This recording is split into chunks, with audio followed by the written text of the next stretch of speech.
ఈరోజు కంటక వాక్యం. నేను చెప్పిన మాటను బట్టి మీరిప్పుడు పవిత్రులై ఉన్నారు. యోహాను సువార్త 15వ అధ్యాయం 3వ వచనం. ప్రియులారా, యేసయ్య పాపులముగా ఉన్న మనలను పరిశుద్ధులనుగా మార్చుటకే ఈ లోకానికి వచ్చి ఉన్నాడు. ఆయన చెప్పిన ప్రతి మాటను మనం పరిశీలించి చూచుట వలన దాని యొక్క విలువను మనం గ్రహించగలం. యేసయ్య ఈ విధముగా సెలవిస్తున్నాడు: నేను నిజమైన ద్రాక్షావల్లిని, నా తండ్రి వ్యవసాయకుడు. నాలో ఫలింపని ప్రతి తీగను ఆయన తీసి పారవేయును. ఫలించు ప్రతి తీగె మరి ఎక్కువగా ఫలింపవలనని దానిలోని పనికిరాని తీగలను తీసివేయును.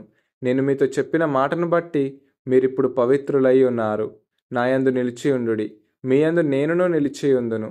తీగె ద్రాక్షవల్లిలో నిలిచి ఉంటేనే గాని తనంతట తానే ఏలాగు ఫలింపదో, అలాగే నాయందు నిలిచి ఉంటేనే గాని మీరును ఫలింపరు. ద్రాక్షావల్లిని నేను, తీగలు మీరు. ఎవడు నాయందు నిలిచియుండునో, నేనెవని యందు నిలిచియుందునో వాడు బహుగా ఫలించును. నాకు వేరుగా ఉండి మీరేమీ చేయలేరు అని.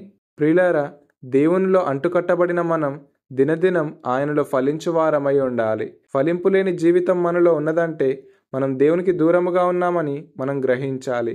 ఫలింపు లేని జీవితం చివరికి నిత్య నరకానికి మనలను చేరువ చేస్తుంది. అందుకే అటువంటి మోడుబారిన జీవితం నుండి మనం త్వరగా విడుదలను పొందుకోవాలి. అది కేవలం దేవుని వలననే మనకు కలుగుతుందని మనం గ్రహించి ఆయన వాక్యంలో నిలిచి ఉండేవారమై మనం ఉండాలి. ఎందుకంటే నేను ఎవని యందు నిలిచి ఉందునో వాడు బహుగా ఫలించును అని యేసయ్య మనకు సెలవిచ్చి ఉన్నాడు.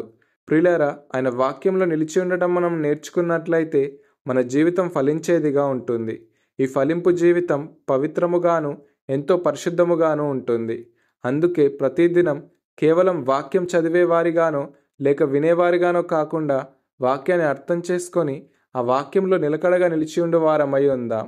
ఈ వాక్యము ఫలభరితమైన జీవితం మనలో ఉండాలని మనకు గుర్తు చేస్తుంది.